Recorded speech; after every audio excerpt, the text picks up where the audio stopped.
Hey friends, well, welcome to leadbychoice.co, where we work together to build and grow authentic leadership. Today I'm super excited to explore a topic that I have had a long personal struggle with. Even this morning, I woke up and my first thought was, how will I make it? Everything seems to be stacked against me. I'm honored to have the company of a wonderful guest today. He had the courage and fortitude to tackle this topic head on. And this is none other than Bruce Van Horn. Bruce just released his Amazon international bestseller, Worry No More: 4 Steps to Stop Worrying and Start Living. Welcome, Bruce, and perhaps we should start off by hearing a little more about yourself. Kimunya, it's a pleasure. It's an honor to be with you, and I appreciate you sharing my book and my story with your audience. I genuinely appreciate you and what you do to bring enlightenment in lots of different forms to the world. So thank you.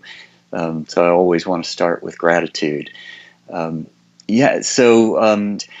Just in my own personal story, I've had a lot of struggles throughout my life, and um, when I was in my mid 40s, I was so unhappy with my life, with who I was, with what I had not achieved in my life, that I very seriously considered ending my life. And so I knew that I had to make a change. I either had to do something different because what I had been doing up to that point in my life hadn't been working, or I just couldn't face the idea of living another 40 or 50 years in the same kind of misery.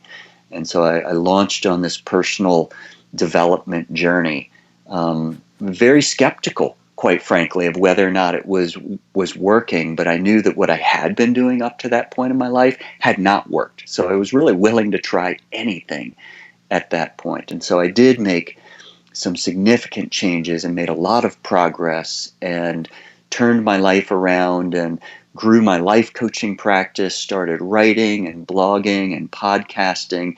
And about the time that I thought that I was really back at the top of my game and loving my life, a little over a year ago, I was diagnosed with stage 4 prostate cancer. Wow.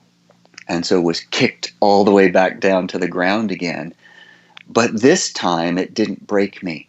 I had the tools in place, the mental resources, a different perspective about my life than I had had just less than 10 years previous. Mhm. And so this book that I've written is very much. I was actually in the process of writing 2 different books when I was diagnosed with cancer, Wow. and I may or may not ever get back to those books. If I do get back to them, they will be very, very different books now, because I am a very, very different person now, having survived major cancer surgery in which there were significant complications, and recovery was not a pretty thing for me. But this book really was born out of that process of my recovery process and learning how to manage. I knew that I would not be able to recover if I allowed my mind to go into the realm of worrying to the point where where that consumed me. Wow, that's quite something, Bruce. I underwent some surgery 2 years ago, a shoulder surgery. Well, it was 3 hours, and the recovery process was also gruesome because you have to do the occupational therapy and all, and that's It's not hard. pleasant. But I can just imagine that it must have been a very tough time for you. I think that there are, more than you struggle with worry and I struggle with worry, and there may be 2 or 3 other people in the world who struggle with worry. So it's a very small targeted audience, right? Of course, I'm joking. Everybody in the world, that I know of struggles with worry. And, even the author of a book called Worry No More, I don't, and I say that in the book, that I don't think that we can ever, as long as we live in this human flesh, I don't think that we can ever completely eliminate worry, but we can recognize it and we can manage it and deal with it in a way that it doesn't paralyze us and limit us, because so many of us get consumed with worry to the point where we don't live our lives. We live in fear and worry, and that's just no way to live. And I know, because I lived a huge portion of my life consumed with, how do I pay the bills? Am I good enough? Will, all of the things that we worry about, and rather than just actually living. You know, you literally grabbed me by the eyeballs and drew me into your story. When you just talked about, or when you introduced the book and you said, "Hi, my name is Bruce Van Horn, and I'm a warrior," and it just reminded me of Alcoholics Anonymous. Well, not that And I've been part of that program, but what just drove you to make that kind of declaration? Well, what I like to do with people in building relationships with them is to establish a level of credibility. And I believe that the book is successful, that the things that I do are people are able to relate with me because I'm willing to be vulnerable, and Hmm. I'm willing to be real with people. The last thing that I want to hear is advice from somebody who's not actually been in my shoes. I don't want anybody telling me how to struggle with worry or how to not struggle with worry if I don't know that that person has had to face those demons. I don't want financial advice from somebody who was born wealthy and never had to earn their own way out. I don't want business advice from somebody who has never started their own business and run and managed. And so I wanted to come out at the very beginning of the book and be brutally honest and talk about my struggle with worry. And the book unfolds. I share some very, very personal things about my own life in the book, over which I've worried. So whether it's dealing with cancer, or I've filed bankruptcy 2 times, I've experienced the painful death of a daughter, I've gone through a traumatic divorce. So I've had lots of things to worry about in my life, and so I just wanted to declare that right up front. And I intentionally used the very typical line of most Alcoholic Anonymous or 12-step support groups, where you introduce yourself and you admit to the public what your problem is. Hmm. And then after all that, you throw us into a whole new realm of mathematics. And I just found it rather interesting to find an equation in a book about worry. And that was E plus R is equal to O. And is worry that complicated?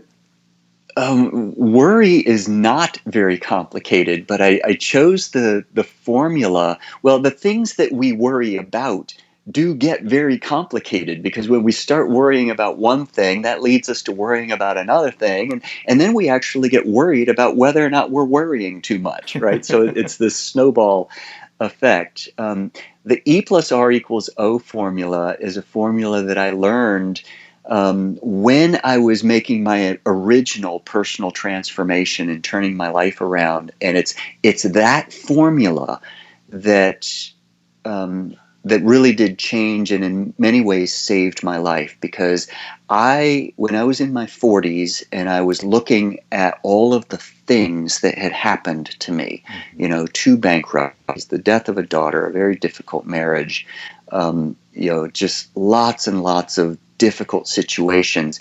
I was like a lot of people. I had a total victim mindset. I blamed everybody. Well, my life would be so much better if the economy was better, if I got a job that paid me more money, if everyone that I struggle in a relationship, if they would change, then I would be happy. And what I learned was that I did not have, well, I thought I did, and I blamed all of my problems on the fact that I had marriage problems, that I had financial problems, that I had health problems, that I had dissatisfaction with my job's problem. The one problem that I had, those were all just symptoms of the one problem. And the one problem was that Bruce had a thinking problem. That was the only problem. The others were just symptoms. And so what happens is the formula E plus R equals O. Most people, and I certainly did, live in an E equals O scenario. And the E stands for event. And the O stands for outcome. Okay. Well, I don't have as much money as I want because this event happened. I'm not happy in my relationship because another person behaves a certain way. And so we tend to think that, well, an event happens in our lives. We go out and get in our car and to go to work, and we turn the ignition and it won't start. Well, now we're angry. Well, what made us angry? The car didn't start, Yes, right? exactly. So we're mad at the car. Okay, but that's not the way the world really works, because there are plenty of people in the world who have gone through the very same events, and they don't feel the same way. They're okay, this happens. So what the E is the event. We can't change the event. In most cases, we can't change the event. There may have been something we could have done to prevent the car from not starting by taking proper care of it. But the fact that it happened, it happened. And the fact that we're upset about it, which is the O, the outcome, the event did not create the outcome. The response, how did Bruce Van Horn respond to that event? Because it was the response to the event that created the outcome. So E plus R equals O is event plus response equals the outcome. And if I can't change the event, but I want a different outcome, in other words, how do I feel about it? What is my, what quality of life do I go on to live? It's 100% dependent on the response. And so I know people who are quadriplegics. They can't get up and walk around. They're bound to a wheelchair for the rest of their life. I have a very good friend in England, Stephen Webb. He dove into a swimming pool when he was 19 years old and went too deep and hit his head on the bottom of the pool, snapped his spine. One of the happiest guys I have ever met in my life. And so the event caused him to not be able to use his arms or legs. Yet his response to the event allows him to live a very high quality, happy life. So I talk about that, and I just throw that out there, that the things that we are worried about a certain event happening. And so worry is actually our response to an event that has not yet happened yet. So that's sort of the crazy thing, is that we are predetermining how we are going to respond, or we think an event is going to happen and we're worried about how another person will respond to that event and how that will affect us. Bruce Van Horn is 100% responsible for how he responds to absolutely everything. That changed my life. It changed your life, and it's like when we worry, we choose to see through like a bad movie. And in your book, you mentioned something about you walking out of a movie hall or a movie theater and going into another to watch another movie. What was that all about? Considering that you'd already paid for the movie in the first place. Right, exactly. And I have really done this. I have gone to see a movie that people maybe recommended that I go see. And, at least where I live, we have these multiplex cinemas where there are, 10. We have one in our neighborhood that has 20 cinemas in it. So at any given point in time, there are 20 different movies playing. And so I bought a ticket to one movie and went in. The movie started. And right away, either I might have had my kids with me, and one of the opening scenes may have been very inappropriate for my children. Maybe it was the language, maybe it was the subject matter or a sexual situation that I didn't want my children exposed to, or that maybe for whatever reason, I just wasn't connecting with the movie. I wasn't enjoying it. I realized that I don't have to sit here for the next 2 hours and watch something that I'm not enjoying. I don't have to endure that, willingly. I can get up and I can leave that cinema. And I can either just get in my car and go back home, or I can, because I've already paid for a ticket, so the movie theater doesn't lose any money. If I get out of this cinema and I walk down the hall and see another title and say, oh, well, maybe that will be interesting. And I go in and I watch that movie. And I've done that literally many times. And so I use throughout my book the metaphor of worry is us creating a movie in our own mind. We are the movie director of our lives. And our lives will very much move in the direction of the things we imagine for our lives. And so if we spend a lot of time visualizing bad things happening to us, then is it any surprise when those things actually do happen? And so what I propose to you is that you are 100% in control of your thoughts. It takes no more energy, and in fact, it probably takes less physical energy to think a happy thought than it does to think a bad thought. So we could have been worried about this interview not going well at all. Okay, and so we could have foreseen, oh, well, when I get on this Skype call with Kimunya, I'm just not going to like his interview style, or he's going to ask me questions that make me uncomfortable. And so those are things I could project out into the future. Or, without ever having met you, I could assume that you are an awesome human being, and that when we see each other, there's going to be this connection, there's going to be this bond between us, and we are just going to have a fun, dynamic interchange that will leave both of us feeling so much better when it's over. And, so either way, you can think whatever thoughts you want. You can play whatever movie you want in your mind. Yeah, and it's actually very interesting that you mentioned that, because we can have all manner of scenarios in our minds, running in our minds. And as you rightly mentioned in your book, we get advice from the least unlikely places, and that's in our children. And I remember reading something about your son finding a message in a fortune cookie, and something like it read, success comes in cans and not in cannots. That was very, very interesting. And It's an interesting pun, isn't it? yeah, it is. It is an interesting point, and it also helps us to actually realize that change is a difficult state, yes, but if we choose to go through that change with a positive mindset, then we end up worrying less. Absolutely. Yeah, worrying Yeah. much less. And you talked a little earlier about your challenge with your personal battle with cancer, and I just, when I was reading that, I just thought about a coinage. I just coined something. How did that affect your worry-ometer? The how high or how low did your worry get at that point when you were battling with a cancer?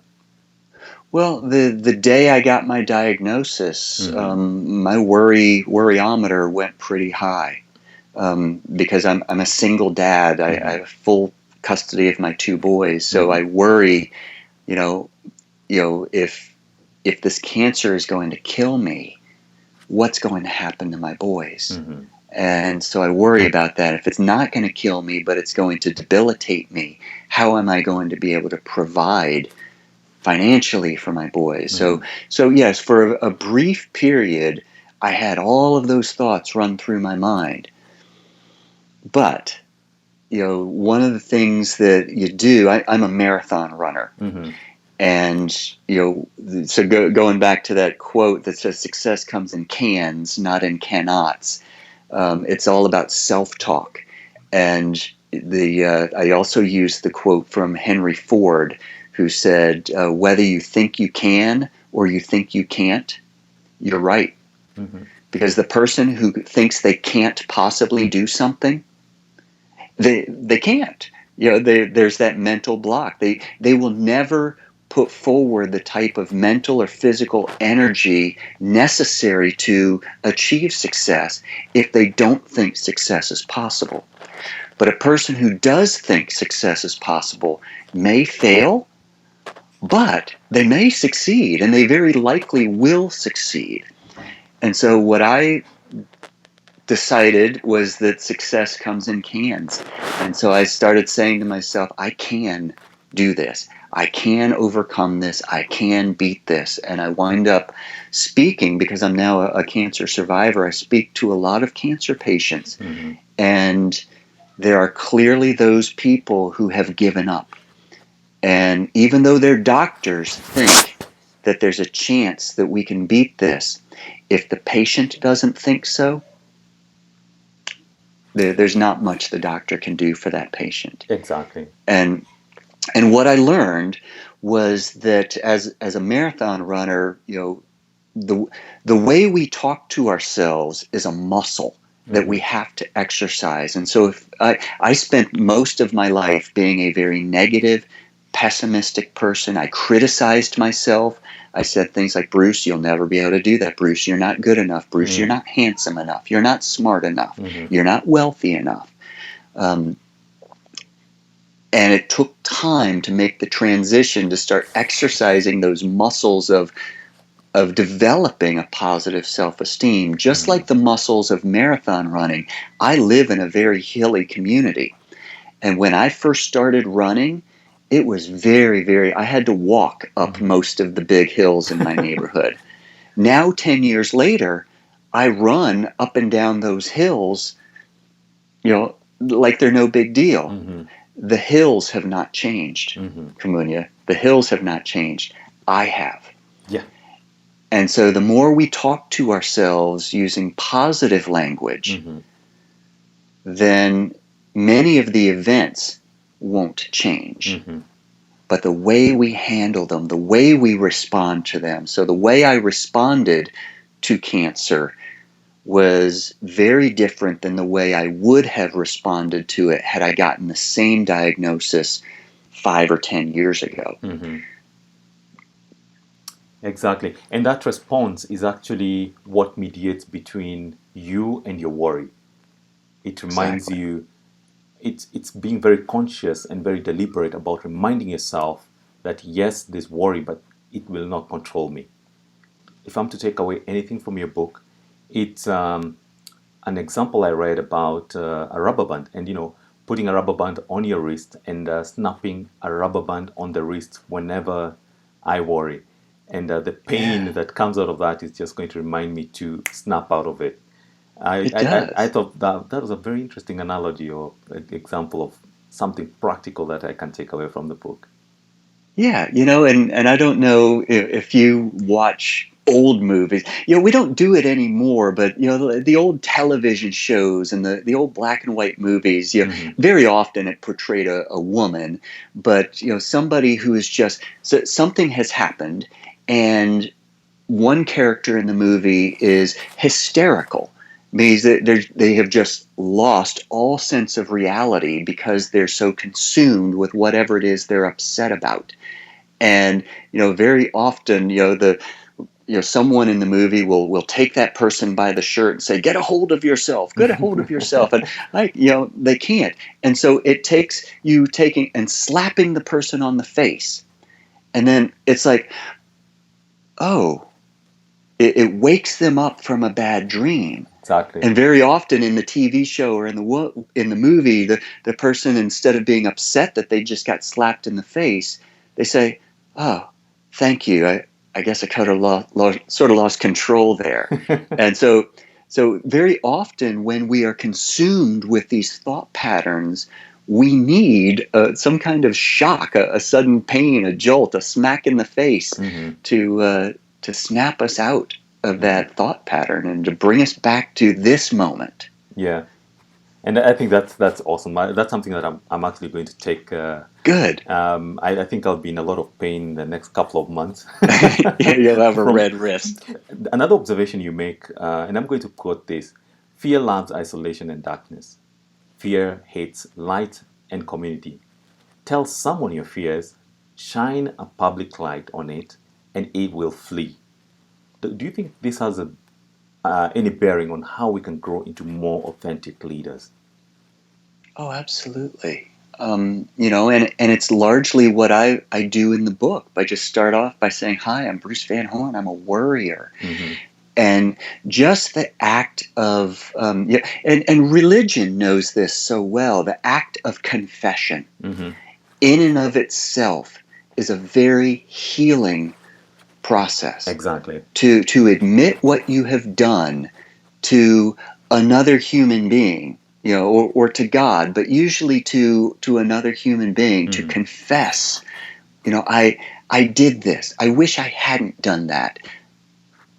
Is a very cathartic. It's a healing process, and fear and worry has a very, very spiritual component to it. It's a darkness, a Mm-hmm. dark spirit. Mm-hmm. And what the voice of fear, so we've got these, we've got these like two people. One, it's very often portrayed as a devil and an angel, and the angel is telling us what we should do that's right, and the devil is saying, no, don't listen to that other voice. We've Mm-hmm. got this. We can handle this ourselves. And very often when we're afraid, when we're worried about something, we tell ourselves a story, and I believe that there is a spiritual component to it, where the voice of worry says, "Kimunya, we can do this, just the two of us. Mm-hmm. You don't tell your wife about Mm-hmm. this. Don't Mm-hmm. tell your friends. We can handle this all by ourselves. Mm-hmm. We don't need anybody else to know." Because the story gets very creative. We think that by keeping it all to ourselves, that we're protecting other people, and so we turn it into this noble thing because Mm-hmm. we don't want our family members, our friends, to be worried like we are. Yet, the moment you stop listening to that voice, and if I just share with you something that I'm worried about, you may not have the answers. You may not be able to tell me how to stop worrying or how to fix the problem. But the fact that I shone a public light on it and I confessed my worry to you causes so much of the power that worry had over me to just go away, that very often I'm now freed up emotionally and with an energy that I can do something about it. Mm-hmm. If there was something that I could have done, I may be worried that I am not going to have enough money to pay the bills next month. Mm-hmm. But if the worry keeps me so consumed that I don't do anything about it, then I become that self-fulfilling prophecy, and I won't have the money to pay the bills next month. But Mm-hmm. if I tell you, "Kimunya, I'm really worried that I don't have enough money," then you can say, "Well, have you tried this? Have you tried that? I'll pray for you." But just the fact that I told you releases me from it, so that if it was something that I had potential to control anyway, it frees it up. And so much of the control or the power that worry and fear has over you is you magnify it by keeping it to yourself. Mm-hmm. Really, really And, awesome. and Yeah, and I think that's a core principle behind authentic leadership. It's for right, you to be transparent and bear yourself, even when you're at your lowest. It's not just yeah, that you're dealing with leadership, when you're at the top only. You need to think about what happens when you're in the trenches, when you're in the right, muck and mire and all. yeah, People need to feel you and understand that you're also a human being, that you can right. connect with them at that level. Yeah, Yeah. and I can say to you, you know what? I might not have all of the answers, Mm-hmm. and this may not be the right solution. But as I've evaluated it, I believe this is the right direction for us to go in. So whether we're talking about a business or a family, to be able to say to the people that we are responsible for leading, I may be wrong on this, but here's why I believe I'm right. Or if we have made a mistake, to not hide it, not blame, well, I think my decision was right, but you didn't do it correctly. The leader is always responsible, and to Exactly. take ownership of that. Yeah. Yeah. Really interesting. How do you give yourself to the present? Yeah. Practicing the modern phrase for this that has become very popular is practicing mindfulness, and being aware of what we're doing right now. And so right at this moment, I'm doing very well. Because right at this moment, you and I are having a wonderful conversation. And I am exercising mental discipline to be present with you. I'm looking directly in my camera, maybe off to the side a little bit because I'm making eye contact with you, and because my camera is slightly off center, Yeah. then it kind of looks like I'm not. But if I look directly at the camera, I'm not thinking about what I'm going to have for lunch or what I'm going to do for dinner or my appointments later on this evening. I'm not thinking about what I'm going to do 2 weeks from now or worried about what might be doing. I'm not upset about something that happened to me this morning. Maybe I had another interview and it did not go well. And so I'm not bringing the poison of that into our conversation right now. I am experiencing this conversation as a completely isolated event, immune from all of the other thoughts or circumstances that may be around me. And what I write about in the book was driven by my experience while I was in my hospital bed. My doctor would come in, and very often we'll see somebody on the street, and I'll say, Kimunya, you asked me the question, Bruce, how are you?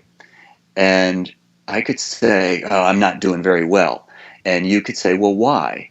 And I would start telling you about something that happened an hour ago or 2 weeks ago or whatever. And I was an English major, and so I love grammar. You asked a question, how are you? Are is the present tense of the verb to be. You didn't say, Bruce, how were you?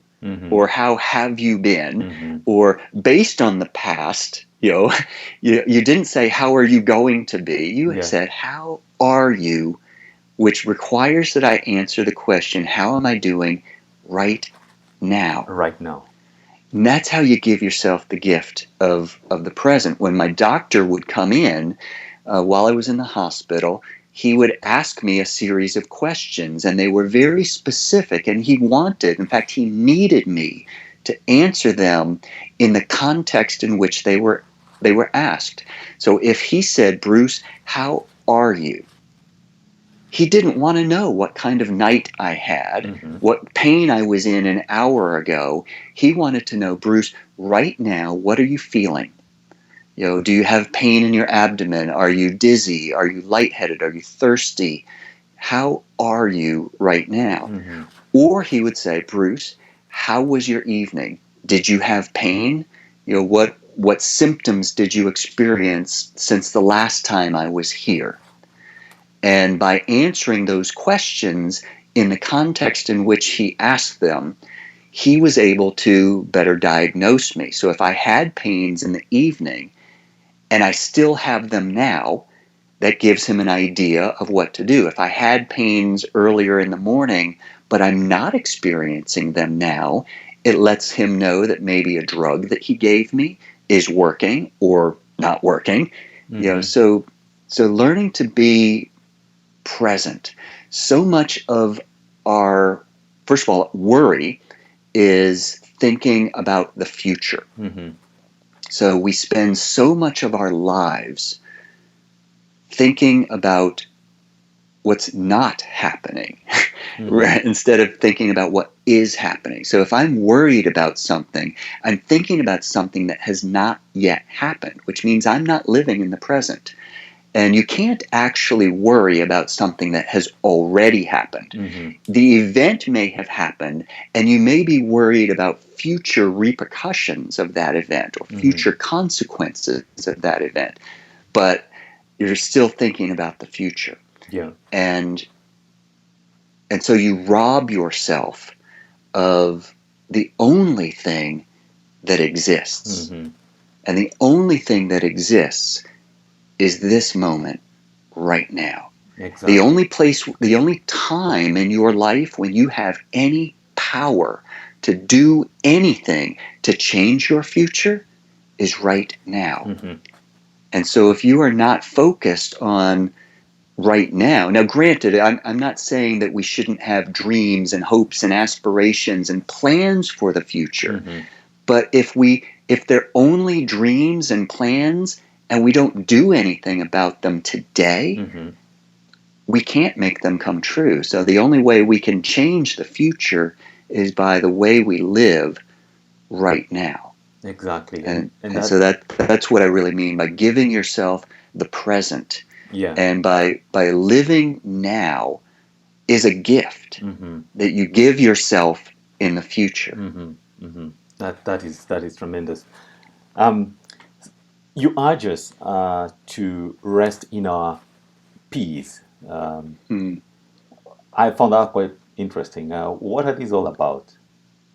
Well, when I say rest in peace, it's obviously a pun, Exactly. and it sounds sort of like the word peace. Yes. But it's rest in peace. And so this is the final chapter of the 4 steps of how to stop worrying, is to rest in peace. And so I walked through 5 P's. There Mm-hmm. are lots of others I could have thrown in there, but there are 5 P's that ultimately end in bringing peace to your life. Mm-hmm. And the first P is perspective. When I'm looking at you and you're looking at me, Mm-hmm. you see the front of me and you see this wall hanging behind me. Mm-hmm. I see what's in the room behind you. Mm-hmm. That's a very limited perspective. Mm-hmm. Okay, perspective is the way we see things. Sorry, folks, we got disconnected, and Bruce was just talking about resting in peace, and he was looking at the first P, which was perspective. Take it Yeah, away, Bruce. and the fact that we lost our internet connection and had to restart this interview is a great illustration of these resting in peace. And so I was talking about perspective and just realizing that what we think we're seeing and what we think we're experiencing isn't the whole picture. And so what I do in the form of talking about perspective is I use the story of a baby goose.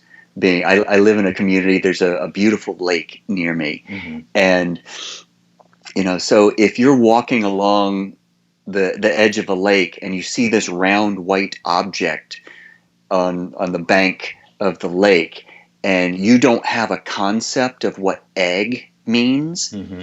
you might think it's just a white rock, Yeah. and you might not think anything of it. And when you come back the next time, that white rock may have a crack in it. Mm-hmm. And so you may think from your perspective, well, now the rock is damaged. Mm-hmm. It's broken in some way. Mm-hmm. And then when you come back again, you may see this ugly. If you've ever watched any animal that even the live birth process of a human baby is It, not a pretty thing, right? it's a messy So affair.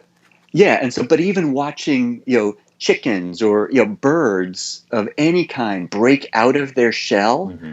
a baby bird, if you don't know what that is, it's a horrific looking creature. I mean, it's all wet and slimy and just, it's scary. It's small, but it's a scary thing. Mm-hmm. And the way it's breaking out of the shell looks very, very painful because the shell of an egg is jagged and it's sharp, and it's, as it sticks its head up and then pulls its head back down, it jabs back into the goose. And so yet at that moment, your perspective may be that, oh, well, there's this horrible creature coming out of what I used to think was a rock, and now it looks to be in extreme pain. And then you see it again, and it's this fuzzy little soft, cute thing, and then you start to see it swimming around in a lake. And so, at any moment of our life, we are just seeing a snapshot. And if we make a judgment about the whole movie, or if we had judged that this horrible creature coming out of what we thought was a rock, if we made some kind of judgment about it, then we wouldn't later realize that it's this cute, fuzzy thing, and that the painful process of hatching. And I don't doubt that it is a painful process. I don't doubt that when our wives gave birth to our children, it was not only painful to our wives, but it was painful to our children to be squeezed through that birth canal.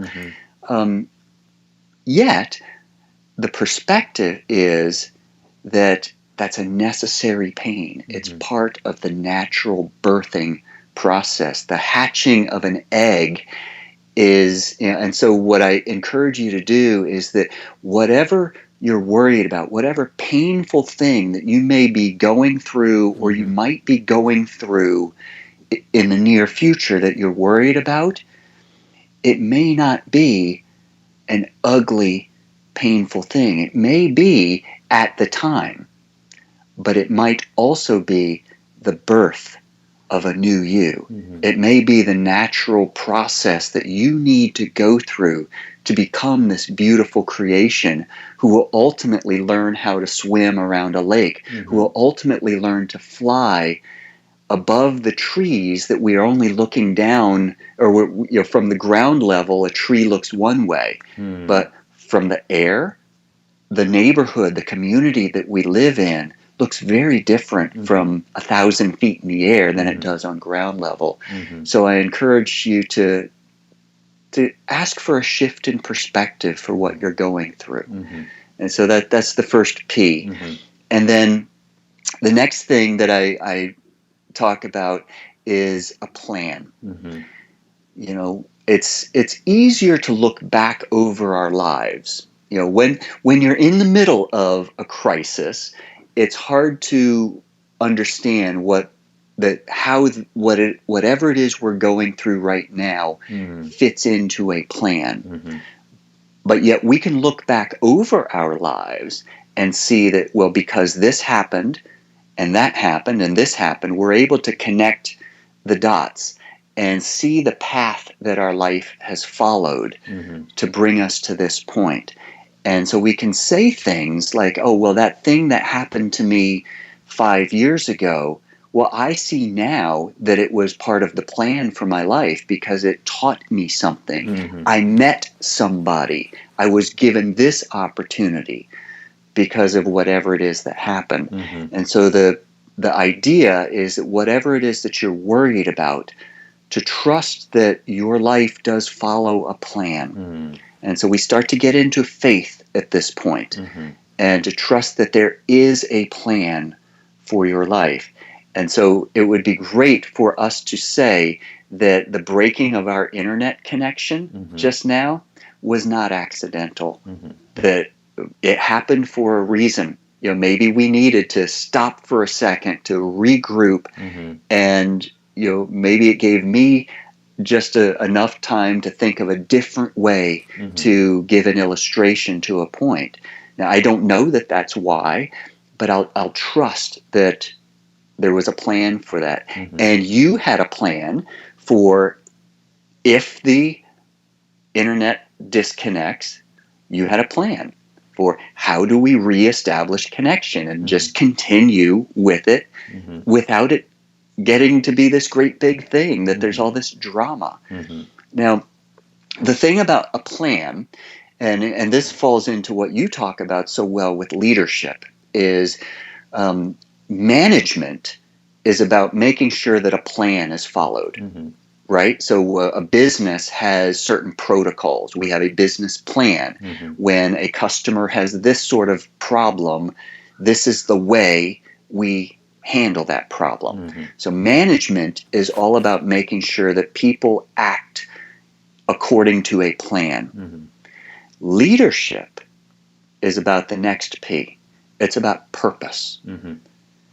A plan is all well and good. Now, I can come home and announce to my boys, I can say, boys, we are going to do this, this, this, and this.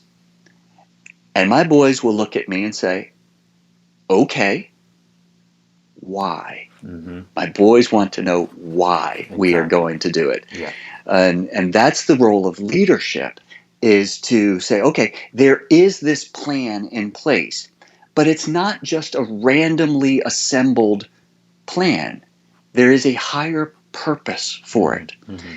And so to understand that your life follows a plan is somewhat comforting, Mm-hmm. but only if you believe that the plan is connected to a deeper purpose, a meaning, a why. Exactly. And again, this is where faith comes in, that, I will, very, very often, we have to ask our children to do things. I think of things like taking them to a doctor, Mm-hmm. where they need to get a vaccination, or they need to receive a treatment of some sort, and they know that it's going to be a painful process. So Mm-hmm. I say, we are going to go to the doctor. The doctor is going to give you a shot, and the shot is either going to cure something that's wrong with you, or it's Mm-hmm. going to prevent you from getting something. Mm-hmm. Well, all they know is it's going to hurt. It's going to be painful. As their parent, I understand the why. I understand the purpose, Mm-hmm. that, this is to help them in some way. Now, my doctor, when he outlined for me the type of surgery that I was going to have, he told me the plan. He said, I'm going to cut you from here to here. I'm going to separate the tissue, these muscles. I'm going to cut in certain places. And so we had a plan for surgery. What made it much easier for me to go through and to follow the doctor's orders, for me to Mm-hmm. obey the plan, was I trusted that there was a purpose. And so he explained to me why each step was important. But more importantly, he explained to me that the big picture purpose for my surgery was, Bruce, to save your life. Mm-hmm. Because if we don't do this, you will die. Mm-hmm. And so that's a pretty big why. Mm-hmm. That's a pretty big purpose. Yeah. And so the perspective, the plan, the purpose, we have to believe, I believe, that we are part of something that is much bigger than us. I believe in God. Mm-hmm. I believe that there is a creator. You and me and your readers and your listeners may call God something different. Mm-hmm. I may call it God. Others may call it Allah. Others may call it infinite intelligence or universal power or whatever. But if there is this belief that there is something bigger than us that created this world in which we live, and created you specifically and you uniquely from me and the person next to you, that Mm-hmm. each person was created, and that for each and every human being, rock, tree, bird, or whatever, if it was created by God according to God's plan and according to God's purpose, Exactly. if we believe that God is perfect, God never says oops. And so when a child is born with a birth defect, we don't understand it from a human perspective. It makes us sad from a human perspective. Mm-hmm. But a different perspective is to understand that God created that child with that condition for his purpose, which we may not understand. My kids might not understand the purpose for getting the vaccine, but my kids know that I love them and that I would not ask them to do something that was painful, that was meaningless. And so this is where faith really connects. And so we can say to ourselves that, well, if God is perfect and God has a plan for my life according to the purpose that God has for my life, I might not know what that purpose is. Then I can say, my life and whatever has happened in the past or is going to happen in the future, my life is perfect. I don't understand, Kimunya, why my daughter died. Okay? But I'm able to move in a positive direction by trusting that I don't need to know why specifically, but I do need to trust that there was a plan and that there was a purpose created by a perfect God. And so therefore it has to make sense in some context that from my human perspective I may not see it, but I'm looking from down at the bottom of the tree, looking up at the tree, and the creator of the universe is looking down over, not over this entire planet, but every single planet, star, asteroid in the cosmos. And all of it is connected perfectly. And when you can wrap your brain around that, that's when you get the last P, which is peace. And so peace can come into your life and you can stop worrying when you can trust that whatever is going to happen is part of the plan for your life. Now, I do believe that we should do everything within our power to, if I'm worried about paying the rent next month, then I'm 100% responsible for doing everything that I can to make the money to pay rent next month. Okay? But ultimately, everything happens according to a plan for my life, which is ultimately perfect. And so I need to rest in that and find peace in that, which is ultimately how you stop worrying. Yeah, and you find your peace. And Exactly. I think those are really powerful P's that you have shared with us. And how can our listeners connect with you, Bruce? And where can they find your book? BruceVanHorn.com is the easiest place. From there, you can find links to my social media. I'm very active on Twitter. I have, goodness, it's almost 360,000 Twitter followers, which is just amazing. You can read my writings on my blog at BruceVanHorn.com. The book, Worry No More, is available on Amazon in all of the markets. So worrynomorebook.com will take you to a landing page on my website, to learn more about the book itself. But brucevanhorn.com is the easiest place to connect with me, because that's the launch pad for all of the other ways. So if you want to follow me on Facebook, I'm on Facebook, on Instagram, on Twitter, but you can get to all of it from brucevanhorn.com. Perfect. Thank you very much, Bruce. And I think we actually connected on Twitter, actually. We did. I think a couple of years ago. And here we are having a chat, And it's a wonderful thing. And then we found each other in Dan Miller's community as well. Exactly. Yeah, exactly. Yeah. So I genuinely appreciate you and what you're doing in the world to encourage people to live consciously, intentionally, to take leadership seriously, and to change their lives or the lives of other people by leading by example. Exactly. Thank you very much, Bruce, for your time and for your deep insights that you've shared with us.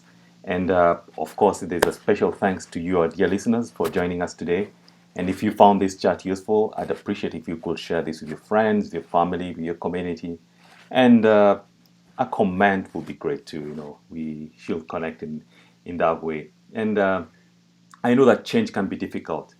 And that's why I wrote the Game Changers Manifesto. And you can get your free copy by simply signing up to my blog updates. And you can find this at leadbychoice.co. This is a free resource for you. And I want to leave you with a quote that I read from Bruce's book. And this is from Henry Ford. Whether you think you can or you think you can't, you're right. Take care and worry no more. Adios. Thank you.